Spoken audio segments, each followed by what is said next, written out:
ಆತ್ಮೀಯ ನನ್ನೆಲ್ಲ ಸ್ನೇಹಿತರಿಗೆ ತರಗತಿಗೆ ಸ್ವಾಗತ. ತರಗತಿ ಪ್ರಾರಂಭ ಮಾಡೋಕ್ಕಿಂತ ಮುಂಚಿತವಾಗಿ ನಮ್ಮ ಒಂದು ಯೂಟ್ಯೂಬ್ ಚಾನಲಿಗೆ ಸಬ್ಸ್ಕ್ರೈಬ್ ಆಗಿ ಎಂದು ಕೇಳಿಕೊಳ್ಳುತ್ತಾ ಇವತ್ತಿನ ಒಂದು ತರಗತಿಯನ್ನು ಪ್ರಾರಂಭ ಮಾಡೋಣ. ಇವತ್ತಿನ ತರಗತಿ ಶಿಲೆಗಳ ಬಗ್ಗೆ ಪೂರ್ಣವಾಗಿ ಚರ್ಚೆ ಮಾಡ್ತಾ ಹೋಗೋಣ. ಈ ಹಿಂದೆ ಭೂಮಿಯ ಒಂದು ಅಂತರಾಳದ ರಚನೆಯ ಬಗ್ಗೆ ಅಂದರೆ ಭೂಕವಚ, ಮ್ಯಾಂಟಲ್, ಕೇಂದ್ರಗೋಳದ ಬಗ್ಗೆ ಚರ್ಚೆ ಮಾಡಿದ್ವಿ. ಇವತ್ತಿನ ತರಗತಿಯಲ್ಲಿ ಶಿಲೆಗಳ ಬಗ್ಗೆ ನೋಡ್ತಾ ಹೋಗೋಣ. ಈ ಶಿಲೆಗಳು ನೋಡೋದಾದರೆ ವಿವಿಧ ರೀತಿಯ ಒಂದು ಖನಿಜಗಳಿಂದ ಕೂಡಿರುವಂಥ ಕಠಿಣ ವಸ್ತುಗಳಂತ ಹೇಳ್ತಾ ಹೋಗ್ತೀವಿ. ಅಂದರೆ ಆ ಶಿಲೆಗಳನ್ನು ಕೇವಲ ಒಂದು ಕಲ್ಲು ಅಂತ ಅನ್ನೋಕ್ಕಾಗಲ್ಲ. ಆ ಒಂದು ಅನೇಕ ರೀತಿಯ ಖನಿಜಗಳಿಂದ ಕೂಡಿರುವಂಥ ಒಂದು ಗಟ್ಟಿಯಾದ ಕಠಿಣ ವಸ್ತು ಅಂತ ಹೇಳ್ತಾ ಹೋಗ್ತೀವಿ. ಇವುಗಳನ್ನು ಶಿಲಾಗೋಳದಲ್ಲಿ ಸ್ವಾಭಾವಿಕವಾಗಿ ನಾವು ಯಾವ ರೂಪದಲ್ಲಿ ನೋಡ್ತಾ ಹೋಗ್ತಪ್ಪ ಅಂದರೆ ಘನ ರೂಪದಲ್ಲಿ ನೋಡ್ತಾ ಹೋಗ್ತೀವಿ ಮತ್ತು ಇನ್ಆರ್ಗ್ಯಾನಿಕ್ ವಸ್ತುಗಳನ್ನು ನೋಡ್ತಾ ಹೋಗ್ತೀವಿ. ಜೊತೆಗೆ ಇವುಗಳನ್ನು ಶಿಲೆಗಳನ್ನು ಖನಿಜಗಳ ಮಿಶ್ರಣ ಅಂತ ಕರಿತಾ ಹೋಗ್ತೀವಿ. ಅಂದರೆ ಈ ಒಂದು ಶಿಲೆಗಳನ್ನು ರಾಕ್ಸ್ ಅಂತ ಏನು ಕರಿತಾವಲ್ಲ, ಈ ಒಂದು ಶಿಲೆಗಳನ್ನು ಖನಿಜಗಳ ಮಿಶ್ರಣ ಅಂತ ಕರಿತಾ ಹೋಗ್ತೀವಿ. ಈ ಶಿಲೆಗಳು ವಿವಿಧ ನೈಸರ್ಗಿಕ ಪ್ರಕ್ರಿಯೆಗಳಿಂದ ನಿರ್ಮಾಣವಾಗಿರೋದ್ರಿಂದ ಇವುಗಳನ್ನು 3 ರೀತಿಯಾಗಿ ವಿಂಗಡಣೆ ಮಾಡ್ತಾ ಹೋಗ್ತೀವಿ. ಅಂದರೆ ಇವು ನೇರವಾಗಿ ಒಂದೇ ರೀತಿಯ ನಿರ್ಮಾಣ ಆಗಿಲ್ಲ. ಇವು ನೈಸರ್ಗಿಕ ಪ್ರಕ್ರಿಯೆಗಳಿಂದ ನಿರ್ಮಾಣವಾಗಿರೋದ್ರಿಂದ ಇವುಗಳನ್ನು 3 ರೀತಿಯ ವರ್ಗೀಕರಣ ಮಾಡ್ತಾ ಹೋಗ್ತೀವಿ. ಅವುಗಳನ್ನು ಒಂದನೇದು ಅಗ್ನಿ ಶಿಲೆಗಳಂತ ಮಾಡ್ತಾ ಹೋಗ್ತೀವಿ, ಕಣಶಿಲೆಗಳಂತ ನೋಡ್ತಾ ಹೋಗ್ತೀವಿ, ರೂಪಾಂತರ ಶಿಲೆಗಳಂತ ನೋಡ್ತಾ ಹೋಗ್ತೀವಿ. ಇವುಗಳ ಬಗ್ಗೆ ಚರ್ಚೆ ಮಾಡ್ತಾ ಹೋಗೋಣ. ಒಂದನೇದು ಅಗ್ನಿಶಿಲೆಗಳು ಅಂತ ನೋಡ್ತಾ ಹೋಗ್ತೀವಿ. ಯಾಕೆ ಅಗ್ನಿಶಿಲೆಗಳು ಅಂತ ನೋಡೋದಾದರೆ ಅಗ್ನಿಶಿಲೆಗಳನ್ನು ಆಂಗ್ಲ ಭಾಷೆಯಲ್ಲಿ ಅಂತ ಕರಿತಾವಪ್ಪ ಅಂದರೆ ಇಗ್ನೇಷಿಯಸ್ ರಾಕ್ಸ್ ಅಂತ ಕರಿತಾ ಇರ್ತೀವಿ. ಇಗ್ನೇಷಿಯಸ್ ರಾಕ್ಸ್ ಅಂದರೆ ಏನಪ್ಪ ಅಂದ್ರೆ ಇಗ್ನೇಷಿಯಸ್ ಅಂದರೆ ಬೆಂಕಿ ಅಂತ ಅರ್ಥ ಬರ್ತಾ ಹೋಗ್ತೈತಿ. ಇದು ಲ್ಯಾಟಿನ್ ಭಾಷೆ ಇಗ್ನೇಷಿಯಸ್ ಅಥವಾ ಸಂಸ್ಕೃತದ ಅಗ್ನಿ ಎಂಬ ಪದದಿಂದ ಬರ್ತಾ ಹೋಗ್ತೀವಿ. ಹಾಗಾಗಿ ಈ ಒಂದು ಶಿಲೆಗಳನ್ನು ಅಗ್ನಿಶಿಲೆಗಳು ಅಂತಂದು ಕರಿತಾ ಹೋಗ್ತೀವಿ. ಈ ಅಗ್ನಿಶಿಲೆಗಳು ಭೂಮಿಯ ಒಂದು ಅಂತರಾಳದಿಂದ ಶಿಲಾಪಾಕ ಹೊರಹೊಮ್ಮಿ ಭೂಮೇಲ್ಮೈ ತಂಪಾಗಿ ಘನಭವಿಸುವುದರಿಂದ ಈ ಒಂದು ಶಿಲೆಗಳು ನಿರ್ಮಾಣ ಆಗ್ತದೆ. ಅಂದ್ರೆ ಭೂಮಿಯ ಅಂತರಾಳದಲ್ಲಿರುವಂಥ ಶಿಲಾಪಾಕವು ಹೊರಗಡೆ ಬಂದು ಭೂಮೇಲ್ಮೈಯಲ್ಲಿ ತಂಪಾಗಿ ಆ ಘನ ರೀತಿಯಲ್ಲಿ ನಿರ್ಮಾಣ ಆಗೋದರಿಂದ ಇವುಗಳನ್ನು ಅಗ್ನಿಶಿಲೆಗಳು ಅಂತ ಕರಿತಾ ಹೋಗ್ತೀವಿ. ಈ ಅಗ್ನಿಶಿಲೆಗಳು ಮೊದಲು ನಿರ್ಮಾಣವಾಗುವುದರಿಂದ ಇವುಗಳನ್ನು ಪ್ರಾಥಮಿಕ ಶಿಲೆಗಳು ಅಂತ ಕರಿತಾ ಹೋಗ್ತೀವಿ. ಈ ಒಂದು ಅಗ್ನಿಶಿಲೆಗಳಲ್ಲಿ 2 ರೀತಿಯಾಗಿ ವರ್ಗೀಕರಣ ಮಾಡ್ತಾ ಹೋಗ್ತೀವಿ. ಅಂತಃಸರಣ ಶಿಲೆಗಳು, ಇನ್ನೊಂದು ಬಹಿಸ್ಸರಣ ಶಿಲೆಗಳು ಅಂತ ನೋಡ್ತಾ ಹೋಗ್ತೀವಿ. ಅದರ ಬಳಿಕ ಈ ಒಂದು ಅಗ್ನಿಶಿಲೆಗಳ ಬಗ್ಗೆ ಇನ್ನೂ ವ್ಯಾಪಕವಾಗಿ ನೋಡೋದಾದರೆ ಈ ಒಂದು ಭೂಮಿಯ ಅಂತರಾಳದಲ್ಲಿ ಅಂತರಾಳದಲ್ಲಿ ಈ ಒಂದು ಮ್ಯಾಗ್ಮಾವನ್ನು ನೋಡ್ತಾ ಹೋಗ್ತೀವಿ. ಈ ಮ್ಯಾಗ್ಮಾ ಏನಾಗ್ತದಪ್ಪ ಅಂದ್ರೆ ಭೂಮಿಯ ಹೊರಗಡೆ ಬರ್ತಾ ಹೋಗ್ತೀವಿ. ಈ ಹೊರಗಡೆ ಬಂದಂಥ ಭೂಮಿ ಮೇಲ್ಮೈಯಲ್ಲಿ ಅರಳ್ತಾ ಹೋಗ್ತೈತಿ.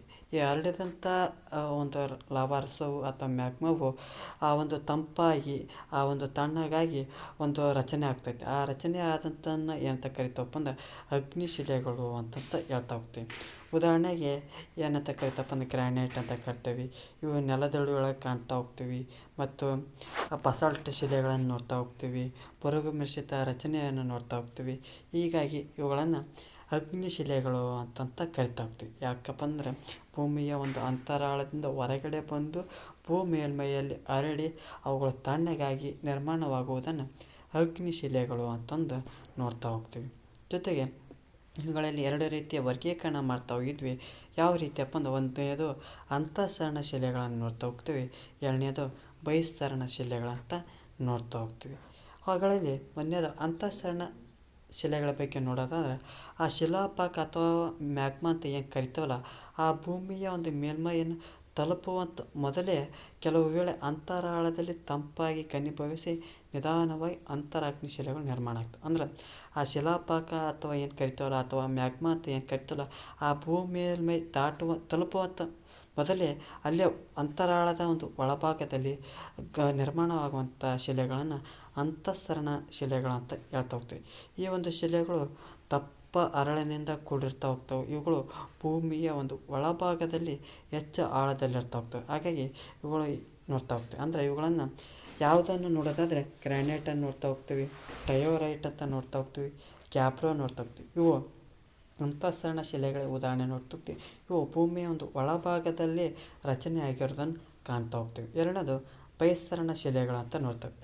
ಈ ಒಂದು ಶಿಲಾಪಾಕ ಮತ್ತು ಮ್ಯಾಗ್ಮಾ ಅಂತ ಏನು ಕರಿತಾವಲ್ಲ, ಆ ಒಂದು ಮ್ಯಾಗ್ಮಾ ಆ ಭೂಮಿಯ ಒಂದು ಹೊರಹೊಮ್ಮಿ ಕ್ರಮೇಣ ಭೂಮಿಯ ಮೇಲೆ ಘನೀಭವಿಸಿ ಬಹಿಸ್ಸರಣ ಶಿಲೆಗಳು ನಿರ್ಮಾಣ ಆಗ್ತವೆ. ಅಂದರೆ ಆ ಭೂಮಿಯ ಅಂತರಾಳದಲ್ಲಿ ಒಳಗಡೆ ನಿರ್ಮಾಣ ಆದಪ್ಪ ಅಂದ್ರೆ ಅವುಗಳನ್ನು ಅಂತಃಸರಣ ಶಿಲೆಗಳಂತ ಹೇಳ್ತಾ ಹೋಗ್ತೀವಿ. ಭೂಮಿಯ ಹೊರಗಡೆ ಬಂದು ಅವುಗಳ ನಿರ್ಮಾಣ ಆತಪ್ಪ ಅಂದ್ರೆ ಬಹಿಸ್ಸರಣ ಶಿಲೆಗಳು ಅಂತಂದು ಹೇಳ್ತಾ ಹೋಗ್ತೀವಿ. ಇವುಗಳು ಸಾಮಾನ್ಯವಾಗಿ ಸಣ್ಣ ಸಣ್ಣ ಹರಳುಗಳಿಂದ ಕೂಡಿರ್ತಾ ಹೋಗ್ತವೆ. ಜೊತೆಗೆ ಆ ಗಾಜಿನಂತೆ ಚೂಪಾಗಿ ಕಂಡು ಬರ್ತಾ ಹೋಗ್ತವೆ. ಜೊತೆಗೆ ಆ ಲಾವಾರಸವು ಭೂಮಿಯ ಮೇಲೆ ಬಹುಬೇಗ ತಂಪಾಗಿ ಮತ್ತು ಘನೀಭವಿಸಿ ಶಿಲೆಗಳು ಆಗ್ತಾ ಹೋಗ್ತವೆ. ಅಂದರೆ ಆ ಲಾವಾರಸು ಭೂಮಿಯ ಮೇಲೆ ಬಂದಾಗ ಬಹುಬೇಗನೆ ತಂಪಾಗ್ತಾ ಹೋಗ್ತೈತಿ. ಜೊತೆಗೆ ನಿರ್ಮಾಣ ಆಗ್ತಾ ಇರ್ತೈತಿ. ಹಾಗಾಗಿ ಇವುಗಳನ್ನು ಬಹಿಸ್ಸರಣ ಶಿಲೆಗಳಂತ ಕಾಣ್ತಾ ಹೋಗ್ತೀವಿ. ಆ ಬಹಿಸ್ಸರಣ ಶಿಲೆಗಳಿಗೆ ಉದಾಹರಣೆ ನೋಡೋದಾದರೆ ಬಸಾಲ್ಟ್ ಶಿಲೆಗಳನ್ನು ನೋಡ್ತಾ ಹೋಗ್ತೀವಿ, ಆ್ಯಂಟಿಸೈಟ್ ಶಿಲೆಗಳನ್ನು ನೋಡ್ತಾ ಹೋಗ್ತೀವಿ. ಇದು ಅಂತಃಸರಣ ಮತ್ತು ಬಹಿಸ್ಸರಣ ಶಿಲೆಗಳ ಒಂದು ಮಾಹಿತಿಯನ್ನು ನೋಡ್ತಾ ಹೋಗ್ತೀವಿ. ಈ ಒಂದು ಶಿಲಾಚಕ್ರವನ್ನು ನೋಡೋದಾದರೆ ಇವು ಮೊದಲಿಗೆ ಮ್ಯಾಗ್ಮಾ ಅಂತ ನಾವು ನೋಡ್ತಾ ಹೋಗ್ತೀವಿ. ಈ ಮ್ಯಾಗ್ಮಾ ಏನಾಗ್ತೈತಪ್ಪ ಅಂದ್ರೆ ಅಗ್ನಿಶಿಲೆಗಳಾಗಿ ನೋಡ್ತಾ ಹೋಗ್ತೀವಿ. ಯಾವ ರೀತಿಯಪ್ಪ ತಂಪಾಗೋದರ ಮೂಲಕ, ಹರಳುಗಳಾಗೋದರ ಮೂಲಕ ಅಗ್ನಿಶಿಲೆಗಳನ್ನು ನಾವು ನೋಡ್ತಾ ಹೋಗ್ತೀವಿ. ಈ ಅಗ್ನಿಶಿಲೆಗಳ ಒಂದು ಸವೆತ ಮತ್ತು ಸಂಚಾರ ಅಥವಾ ಸಂಚಯನ ಮಾಡೋದ್ರಿಂದ ಕಣಶಿಲೆಗಳನ್ನು ನೋಡ್ತಾ ಹೋಗ್ತೀವಿ. ಈ ಕಣಗಳು ಏನಾಗ್ತಾವಪ್ಪ ಅಂದ್ರೆ ಮತ್ತೆ ಸವೆತ ಮತ್ತು ಸಂಚಯನ ಮಾಡೋದ್ರಿಂದ ಕಣಶಿಲೆ ಆಗೋದನ್ನು ನೋಡ್ತಾ ಹೋಗ್ತೀವಿ. ಈ ಕಣಶಿಲೆಗಳು ಉಷ್ಣ ಮತ್ತು ಅಧಿಕ ಒತ್ತಡ ಮತ್ತು ಅಧಿಕ ಉಷ್ಣದಿಂದ ಏನಾಗ್ತದಪ್ಪ ಅಂದ್ರೆ ರೂಪಾಂತರ ಶಿಲೆಗಳು ಆಗೋದನ್ನು ಗಮನಿಸ್ತಾ ಹೋಗ್ತೀವಿ. ಆ ರೂಪಾಂತರ ಶಿಲೆಗಳು ಮುಂದೆ ಏನಾಗ್ತದಪ್ಪ ಅಂದ್ರೆ ಆ ಮ್ಯಾಗ್ಮಾ ಆಗೋದನ್ನು ನಾವು ನೋಡ್ತಾ ಹೋಗ್ತೀವಿ. ಮೊದಲಿಗೆ ಅಗ್ನಿಶಿಲೆ ಆಗ್ತೈತಿ, ಆಮೇಲೆ ಕಡೆ ಕಣಗಳಾಗ್ತವೆ, ಆಮೇಲೆ ಕಡೆ ಕಣಶಿಲೆ ಆಗ್ತೈತಿ, ಆಮೇಲೆ ಕಡೆ ರೂಪಾಂತರ ಶಿಲೆ ಆಗ್ತೈತಿ, ಮತ್ತು ಕರಿಗೆ ಎಲ್ಲಿ ಆಗ್ತದಪ್ಪ ಅಂದ್ರೆ ಮತ್ತೆ ಮ್ಯಾಗ್ಮಾ ಆಗ್ತೈತಿ. ಹೀಗಾಗಿ ಇದನ್ನು ಏನಂತ ಕರಿತಪ್ಪ ಅಂದ್ರೆ ಶಿಲಾಚಕ್ರ ಅಂತಂದು ಕರಿತಾ ಹೋಗ್ತೀವಿ. ಈ ಒಂದು ಅಗ್ನಿಶಿಲೆಯಲ್ಲಿ ಎರಡು ವಿಧ ಅಂತೇಳಿ, ಯಾವುದಪ್ಪ ಅಂತಃಸರಣ ಮತ್ತು ಬಹಿಸ್ಸರಣ ಶಿಲೆ ಅಂತ ಹೇಳಿದ್ವಿ. ಈ ಅಂತಃಸರಣದಲ್ಲಿ ಏನಾಗ್ತದಪ್ಪ ಅಂದ್ರೆ ಈ ಒಂದು ಭೂಮಿಯ ಒಂದು ಮ್ಯಾಗ್ಮಾ ಒಳ ಪದರದೊಳಗೆ ಮ್ಯಾಗ್ಮಾ ಅಂತ ಕರಿತೀವಲ್ಲ, ಆ ಭೂಮಿಯ ಒಳ ಕೇಂದ್ರದಿಂದ ಹೊರಗಡೆ ಬರಬೇಕಾದ್ರೆ ಅಲ್ಲಿಯೇ ಒಂದು ನಿರ್ಮಾಣ ಆಗ್ತೈತಿ. ಏನಪ್ಪ ಅಂದ್ರೆ ಆ ಮ್ಯಾಗ್ಮಾ ಆ ಒಳ ಕೇಂದ್ರದಲ್ಲೇ ನಿರ್ಮಾಣ ಆಗುವುದನ್ನು ಇವುಗಳನ್ನ ಏನಂತ ಕರಿತಪ್ಪ ಅಂದ್ರೆ ಅಂತಃಸರಣ ಶಿಲೆಗಳು ಅಂತ ಕರಿತಾ ಹೋಗ್ತೀವಿ. ಉದಾಹರಣೆ ನೋಡೋದಾದ್ರೆ ಗ್ರ್ಯಾನೈಟನ್ನು ನೋಡ್ತಾ ಹೋಗ್ತೀವಿ. ಇದು ಯಾವುದಕ್ಕೆ ಉದಾಹರಣೆ ಆಗ್ತದಪ್ಪ ಅಂದ್ರೆ ಅಂತಃಸರಣ ಶಿಲೆಗಳು, ಅಂದರೆ ಭೂಮಿಯ ಒಳ ಕೇಂದ್ರದಲ್ಲಿ ನಿರ್ಮಾಣವಾಗುವುದನ್ನು ಅಂತಃಸರಣ ಶಿಲೆಗಳಂತ ನೋಡ್ತಾ ಹೋಗ್ತೀವಿ. ಬಹಿಸ್ಸರಣ ಶಿಲೆಗಳಂದರೆ ಭೂಮಿಯ ಒಳಗಡೆ ಇರುವಂಥ ಮ್ಯಾಗ್ಮಾ ಭೂಮಿಯ ಒಂದು ಹೊರಗಡೆ ಬಂದು ಅವುಗಳು ತಂಪಾಗಿ ಮತ್ತು ಜೊತೆಗೆ ಆ ಒಂದು ನಿರ್ಮಾಣವಾಗುವಂಥ ಶಿಲೆಗಳನ್ನು ಬಹಿಸ್ಸರಣ ಶಿಲೆಗಳು ಅಂತ ನೋಡ್ತಾ ಹೋಗ್ತೀವಿ. ಅವುಗಳಿಗೆ ಉದಾಹರಣೆ ನೋಡೋದಾದರೆ ಬಸಾಲ್ಟ್ ಶಿಲೆಗಳಂತ ನೋಡ್ತಾ ಹೋಗ್ತೀವಿ. ಮತ್ತು ಮುಂದುವರೆದು ನೋಡೋಣ, ಕಣಶಿಲೆಗಳ ಬಗ್ಗೆ ಚರ್ಚೆ ಮಾಡ್ತಾ ಹೋಗೋಣ. ಕಣಶಿಲೆಗಳಂದ್ರೆ ಏನಪ್ಪ ಅಂದ್ರೆ ಆಂಗ್ಲ ಭಾಷೆಯೊಳಗೆ ಸೆಡಿಮೆಂಟರಿ ಅಥವಾ ಲ್ಯಾಟಿನ್ ಭಾಷೆಯ ಸೆಡಿಮೆಂಟಮ್ ಎಂಬ ಪದದಿಂದ ಬರ್ತಾ ಹೋಗ್ತವೆ. ಅಂದ್ರೆ ಈ ಒಂದು ಸೆಡಿಮೆಂಟರಿ ಅಂದರೆ ಏನಪ್ಪ ಅಂದ್ರೆ ಇದರ ಅರ್ಥ ಏನಪ್ಪ ಅಂದ್ರೆ ತಳ ಸೇರುವುದು, ಅಂದರೆ ತಳ ಸೇರುವಿಕೆ ಅಂತ ಹೇಳ್ತಾ ಹೋಗ್ತೀವಿ. ಅಂದರೆ ಈ ಒಂದು ಕಣಶಿಲೆಗಳು ನೀರು, ಗಾಳಿ ಮತ್ತು ಹಿಮ ಮುಂತಾದ ಒಂದು ಕರ್ತುಗಳಿಂದ ನಿರ್ಮಾಣವಾಗೋದನ್ನು ನಾವು ನೋಡ್ತಾ ಹೋಗ್ತೀವಿ. ಅಂದರೆ ನೀರಿನ ಮೂಲಕ, ಗಾಳಿಯ ಮೂಲಕ, ಹಿಮದ ಮೂಲಕ ಈ ಒಂದು ಕಣಶಿಲೆಗಳು ನಿರ್ಮಾಣವಾಗೋದನ್ನು ನಾವು ನೋಡ್ತಾ ಹೋಗ್ತೀವಿ. ಈ ಅಗ್ನಿಶಿಲೆಗಳನ್ನು ಚೂರು ಚೂರಾಗಿ ಒಡೆದು ಸವಿಸ್ತಾ ಹೋಗ್ತವೆ. ಅಂದರೆ ಒಡೆದಂಥ ಶಿಲಾಚೂರುಗಳು ಮತ್ತೆ ಮುಂದೆ ಬೇರೊಂದು ಸ್ಥಳಕ್ಕೆ ಹರ್ಕೊಂಡು ನೋಡ್ತಾ ಹೋಗ್ತೀವಿ. ಜೊತೆ ಈ ಪದರ ರೂಪದಲ್ಲಿ ರಚನೆ ಆಗುವುದರಿಂದ ಇವುಗಳನ್ನು ಕಣಶಿಲೆಗಳನ್ನು ಏನಂತ ಕರಿತಾವಪ್ಪ ಅಂದ್ರೆ ಪದರ ಶಿಲೆಗಳು ಅಂತಂದು ಕರಿತಾ ಹೋಗ್ತೀವಿ. ಈ ಕಣಶಿಲೆಗಳು ಅಗ್ನಿಶಿಲೆಯ ನಂತರ ರಚನೆ ಆಗುವುದರಿಂದ ಇವುಗಳನ್ನು ದ್ವಿತೀಯ ಶಿಲೆಗಳಂತ ಕರಿತಾ ಹೋಗ್ತೀವಿ. ಅಗ್ನಿ ಶಿಲೆಗಳನ್ನು ಪ್ರಾಥಮಿಕ ಶಿಲೆಗಳಂತ ಕರೀತಾರೆ. ಈ ಒಂದು ಕಣಶಿಲೆಗಳನ್ನು ದ್ವಿತೀಯ ಶಿಲೆಗಳು ಅಂತಂದು ಕರಿತಾ ಹೋಗ್ತೀವಿ.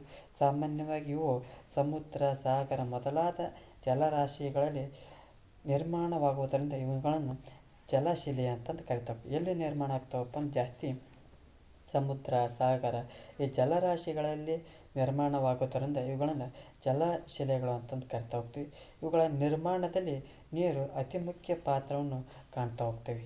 ಈ ಕಣಶಿಲೆಗಳನ್ನು 3 ವಿಧಗಳನ್ನು ನೋಡ್ತಾ ಹೋಗ್ತೀವಿ. ಯಾವ ರೀತಿಯಪ್ಪ ಅಂದ್ರೆ ಭೌತಿಕ ಕ್ರಿಯೆಯಿಂದಾದ ಕಣಶಿಲೆಗಳು, ರಾಸಾಯನಿಕ ಕ್ರಿಯೆಯಿಂದಾದ ಕಣಶಿಲೆಗಳು, ಜೈವಿಕ ಕ್ರಿಯೆಗಳಿಂದಾದ ಕಣಶಿಲೆಗಳು ಎಂದು 3 ರೀತಿಯ ವರ್ಗೀಕರಣವನ್ನು ಈ ಕಣಶಿಲೆಗಳಲ್ಲಿ ವರ್ಗೀಕರಣ ಮಾಡ್ತಾ ಹೋಗ್ತೀವಿ. ಈ ಕಣಶಿಲೆಗಳಲ್ಲಿ ಯಾವ ರೀತಿ ರಚನೆ ಆಗ್ತೈತಿ, ಯಾವ ರೀತಿ ಪರಿವರ್ತನೆ ಆಗ್ತೈತಪ್ಪ ಅಂದರೆ, ಮೊದಲಿಗೆ ನಾವು ನೋಡ್ತಾ ಹೋದ ಅಗ್ನಿಶಿಲೆಯಿಂದ ಈ ಒಂದು ಮ್ಯಾಗ್ಮಾ ಭೂಮಿಯ ಹೊರಗಡೆ ಬಂದು ಆ ಒಂದು ನಿರ್ಮಾಣ ಆತಪ್ಪ ಅಂದ್ರೆ ಅದನ್ನು ಅಗ್ನಿಶಿಲೆ ಅಂತ ಕಾಣ್ತಾ ಹೋಗ್ತೀವಿ. ಈ ಅಗ್ನಿಶಿಲೆಗಳು ಏನಾಗ್ತಾವಪ್ಪ ಅಂದ್ರೆ ಮತ್ತೆ ಈ ಒಂದು ಚೂರಾಗೋದು ಆ ಒಂದು ಗಾಳಿ, ಬೆಳಕು ಮತ್ತು ನೀರಿನ ಮೂಲಕ ಏನಾಗ್ತೈತಪ್ಪ ಅಂದ್ರೆ ಸವ್ತಾ ಹೋಗ್ತೈತಿ. ಅಂತ ಸವ್ತಾ ಹೋಗೋದು ಮತ್ತು ಏನಾಗ್ತೈತಿ ಚೂರಾಗೋದು. ಈ ಒಂದು ಚೂರಾಗೋದ್ರಿಂದ ಏನಾಗ್ತೈತಪ್ಪ ಅಂದರೆ ಮತ್ತೊಂದು ಶಿಲೆಗಳು ಕಾಣ್ತಾ ಹೋಗ್ತೀವಿ. ಯಾವ ರೀತಿಯಪ್ಪ ಅಂದ್ರೆ ಕಣಶಿಲೆಗಳಾಗಿ ಕಾಣ್ತಾ ಹೋಗ್ತೀವಿ.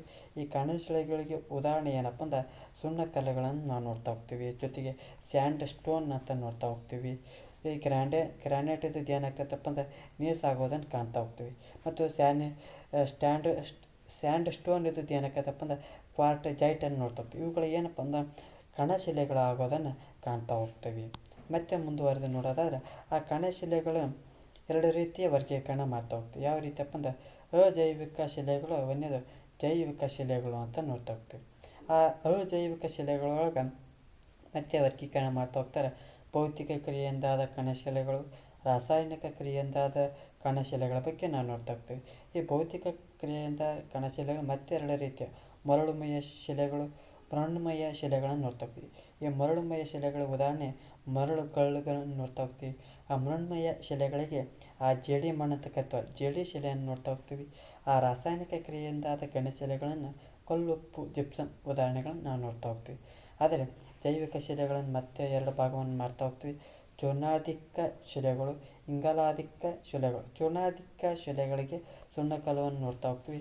ಇಂಗಾಲಾದಿಕ್ಕ ಶಿಲೆಗಳನ್ನ ಕಲ್ಲಿದ್ದಲುಗಳನ್ನು ನಾವು ನೋಡ್ತಾ ಹೋಗ್ತೀವಿ. ಇವುಗಳ ಬಗ್ಗೆ ಇನ್ನೂ ಸ್ವಲ್ಪ ಮಾಹಿತಿ ನೋಡೋದಾದ್ರೆ, ಭೌತಿಕ ಕ್ರಿಯೆಯಿಂದಾದ ಕಣಶಿಲೆಗಳು ಇವುಗಳು ಮೂಲ ಶಿಲೆಯ ಶಿಥಿಲೀಕರಣ ಮತ್ತು ಸವೆತ ಕಾರ್ಯದಿಂದ ಉತ್ಪತ್ತಿಯಾದ ಶಿಲಾಚೂರುಗಳನ್ನು, ಈ ಒಂದು ಶಿಲೆಗಳಿಂದ ನಿರ್ಮಾಣವಾಗುವಂಥ ಶಿಲೆಗಳನ್ನು ಭೌತಿಕ ಕ್ರಿಯೆಯಿಂದಾದ ಕಣಶಿಲೆಗಳು ಅಂತ ಹೇಳ್ತಾ ಹೋಗ್ತೀವಿ. ಉದಾಹರಣೆ ಮರಳುಗಲ್ಲು, ಇನ್ನೊಂದು ಜೇಡಿ ಶಿಲೆ ಅಂತ ಕರಿತಾ ಹೋಗ್ತೀವಿ. ಎರಡನೇದು ರಾಸಾಯನಿಕ ಕ್ರಿಯೆಯಿಂದಾದ ಕಣಶಿಲೆಗಳು ಅಂದರೆ ಲವಣಾಂಶಗಳಿಂದ ಕೂಡಿರುವಂಥ ನೀರಿನ ದ್ರವಣವು ಉಷ್ಣಾಂಶದಿಂದ ಬಾಷ್ಪೀಭವನಗೊಳ್ಳುವುದರಿಂದ ರಾಸಾಯನಿಕ ಕಣಗಳು ಸಂಚಯನಗೊಳ್ಳುತ್ತಾವೆ.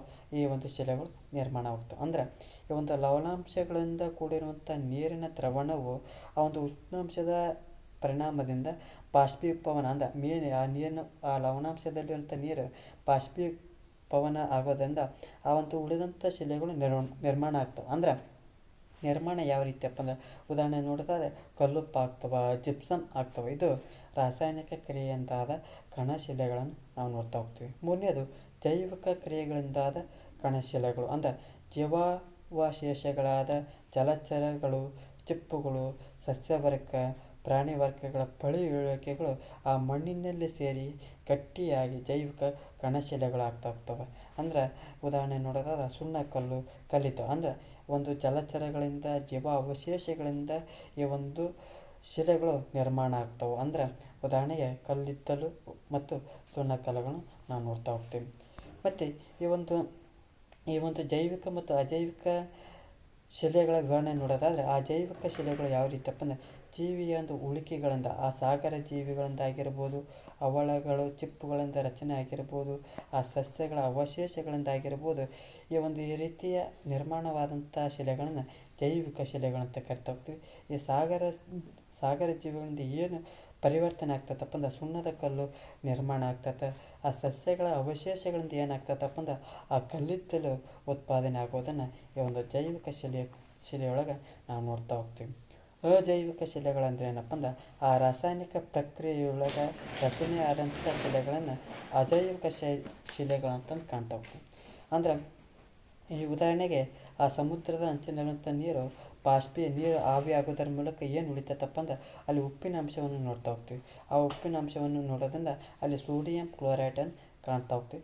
ಆ ನೀರಿನಲ್ಲಿ ಕರಗಿದಂಥ ಖನಿಜಗಳ ನಿಕ್ಷೇಪದಿಂದ ಒಂದು ಟ್ರಾಪ್ಟನ್ ಅಂತ ಕಂಡುಬರುವಂಥ ಖನಿಜಗಳನ್ನು ನೋಡ್ತಾ ಹೋಗ್ತೀವಿ. ಅಂದರೆ ಬಾಷ್ಪೀಭವನದಿಂದ ಅಥವಾ ಬಾಷ್ಪೀಕರಣದಿಂದ ಕಂಡುಬರುವಂಥ ಒಂದು ಶಿಲೆಗಳನ್ನು ಅಜೈವಿಕ ಶಿಲೆಗಳಂತ ನೋಡ್ತಾ ಹೋಗಿ ಮತ್ತೆ ಮುಂದುವರೆದು ರೂಪಾಂತರ ಶಿಲೆಗಳ ಬಗ್ಗೆ ನೋಡ್ತಾ ಹೋಗಿ.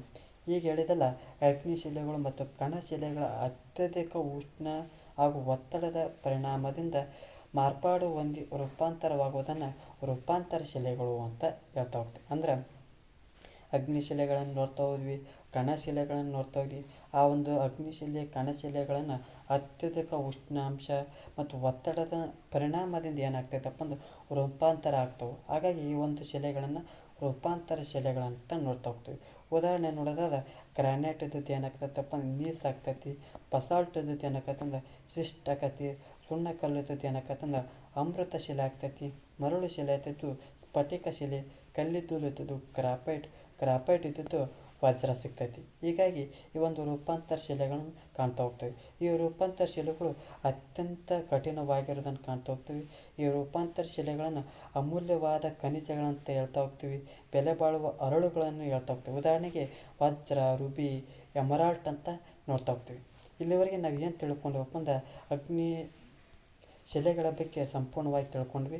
ಈ ಒಂದು ತರಗತಿ ನಿಮಗೆ ಇಷ್ಟವಾಗಿದ್ದರೆ ನಮ್ಮ ಒಂದು ಯೂಟ್ಯೂಬ್ ಚಾನಲಿಗೆ ಸಬ್ಸ್ಕ್ರೈಬ್ ಆಗಿ ಅಂತ ಕೇಳ್ಕೊಳ್ಳುತ್ತಾ, ಜೊತೆಗೆ ನಮ್ಮ ಒಂದು ತರಗತಿ ಇಷ್ಟವಾಗಿದ್ದರೆ ಲೈಕ್ ಮಾಡಿ ಅಂತ ಕೇಳಿಕೊಳ್ಳುತ್ತಾ, ಇಷ್ಟವಾಗಿಲ್ಲದಿದ್ದರೆ ಡಿಸ್ಲೈಕ್ ಮಾಡಿ. ಏನಾದರೂ ದೋಷಗಳು ಮತ್ತು ನಿಮ್ಮ ಒಂದು ಪ್ರಶ್ನೆಗಳಿದ್ದರೆ ಕಮೆಂಟ್ ಬಾಕ್ಸ್ನ ಮೂಲಕ ತಿಳಿಸಿ ಅಂತ ಕೇಳಿಕೊಳ್ಳುತ್ತಾ ಇವತ್ತಿನ ಒಂದು ತರಗತಿಯನ್ನು ಪೂರ್ಣಗೊಳಿಸುತ್ತೇನೆ. ಮುಂದಿನ ಒಂದು ತರಗತಿಯಲ್ಲಿ ಹೊಸದಾದ ಒಂದು ವಿಷಯದೊಂದಿಗೆ ಬರ್ತಾ ಹೋಗ್ತೀನಿ. ಎಲ್ಲರಿಗೂ ಧನ್ಯವಾದಗಳು.